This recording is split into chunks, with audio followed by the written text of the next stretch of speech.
आज की कहानी का शीर्षक है प्रेम विवाह। माँ, मुझे ढूंढने की कोशिश मत करना, मैं अमित के साथ जा रही हूँ। लेकिन सुब्रा, इतना बड़ा कदम उठाने से पहले तुझे जरा भी अपने माता पिता के सम्मान की याद नहीं आई? कहाँ गया वो प्रेम जो भाई बहनों पर लुटाती थी, माँ माँ करती मेरे आगे रात दिन डोलती थी? माँ, अब इन बातों का कोई अर्थ नहीं। मैं कदम उठा चुकी हूँ, आपको कई बार कहा, लेकिन आप टालती चली गईं। मैं जानती हूँ पापा इस रिश्ते के लिए कभी तैयार नहीं होते। मैं और वक्त नहीं खोना चाहती थी। अमित के बिना मैं जी नहीं पाऊंगी। वाह बेटा वाह, सही कहा।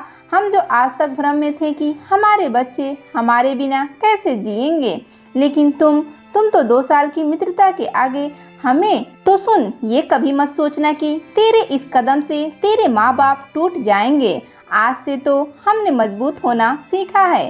कल तक महज बच्चों को मजबूती सिखाने के लिए मजबूत बने, लेकिन अब हर एक के प्रश्न का जवाब, हर एक की नज़र का सामना और अपने जवान बच्चे के जाने का गम, इन सब का सामना करने के लिए मजबूत बनना है। जो माता पिता अपने बच्चों के समय के साथ चलना सिखा सकते हैं, कभी मत सोचना कि बढ़ना नहीं जानते। काश मम्मा, आपने मेरे पॉइंट ऑफ व्यू से भी सोचा होता। सोचा था बेटा, बहुत सोचा था। तुझे समझाया भी था, ये भी कहा था कुछ बन जाओ, अपने पैरों पर खड़े हो जाओ, ऐसे बन जाओ कि किसी के आगे झुकना न पड़े। खैर, वक्त बीत चुका है। तू जहाँ रहे ईश्वर तुझे खुश रखे। माँ, एक बार पापा की आवाज़ में तेजी थी। दूर से ही बोले, मेरे संस्कार हार गए। शायद हमारे प्रेम में कोई कमी रह गई होगी, तभी तो अपनी ज़िंदगी के इतने बड़े निर्णय में तुझे हमारी राय की भी ज़रूरत महसूस नहीं हुई। कह दो, आज के बाद हमारा इससे कोई वास्ता नहीं। सुब्रा को विश्वास था माँ पापा उसे जल्दी माफ़ कर देंगे। साल भर बीतने के बाद सुब्रा के भाई ने प्रेम विवाह किया, तो वो भी माता पिता की सहमति से। बहू बहुत संस्कारी है, छोटी बेटी ने व्यंग में पूछा। यही कदम दीदी ने उठाया तो तुमने उससे संबंध विच्छेद कर दिया, और आज ये बेटा है इसलिए? माँ हंसी। न जाने किस दिन समझोगी, माँ पिता कभी बच्चों में भेद नहीं करते।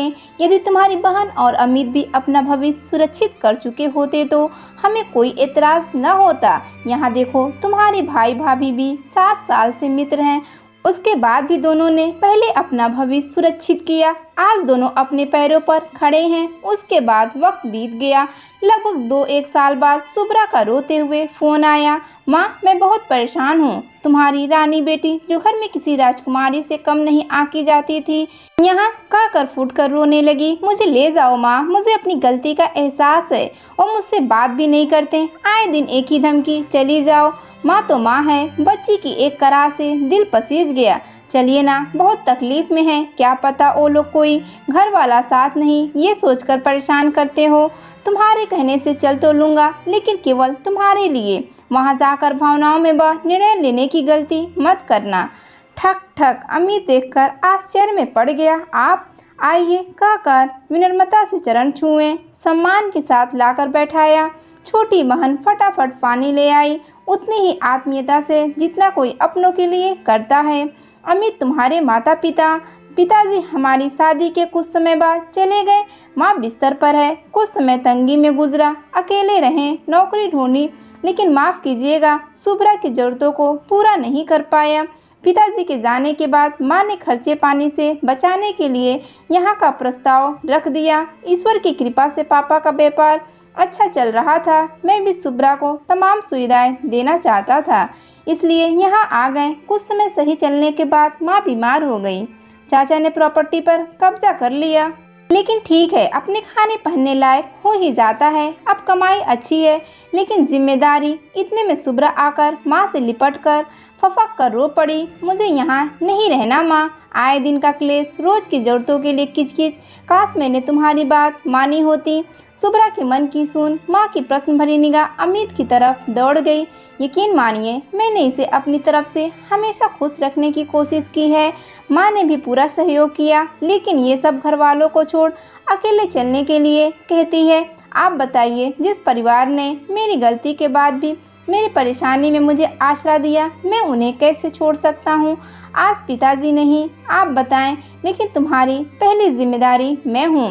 हमेशा इन लोगों के लिए करती रहोगे तो कैसे चलेगा।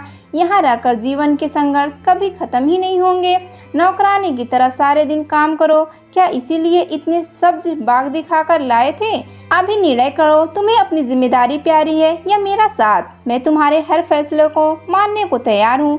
यदि तुम यही रहना चाहते हो तो मैं अभी अपने माँ बाप के साथ चली जाऊंगी। अमित को फैसला सुनाने में पल भी नहीं लगा। मैं इस परिस्थिति में, जबकि मेरी माँ बेड पर है, घर में छोटी बहन और नौकरी के लिए संघर्षरत भाई है, अपनी जिम्मेदारी से मुंह नहीं मोड़ सकता। तो मैं यहाँ नहीं रहूंगी, तुम्हारा फैसला है। शुभ्रा, शादी के लिए भी तुमने जल्दी की।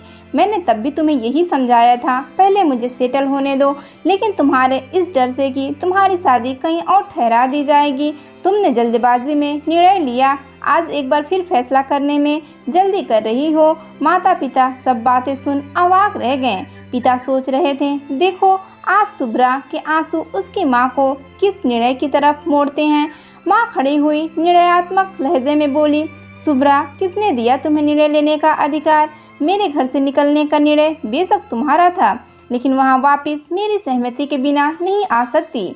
मैंने तो सालों पहले कह दिया था, अब इस घर में तुम्हारी कोई जगह नहीं।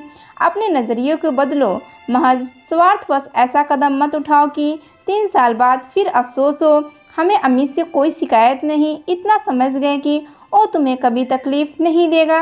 ये सब परेशानियां तुम्हारी खुद की बनाई हुई है, इनसे भागो मत। अपने पति के कदम से कदम मिलाकर चलने में उसका सहयोग करो। और हाँ, अंतिम बात, वास्तविकता को पहचानो। इस आभासी दुनिया से बाहर निकलो जहाँ सिर्फ भ्रम है। मन की कह माँ ने पिताजी की तरफ देखा, मानो कह रहे हो कठोर लेकिन उचित निर्णय। आपकी इस कहानी पर क्या राय है, हमें कमेंट करके बताइए। कहानी अच्छी लगी तो वीडियो को लाइक और चैनल पर नए हैं तो चैनल को सब्सक्राइब करना ना भूलें। वीडियो देखने के लिए आपका बहुत बहुत धन्यवाद।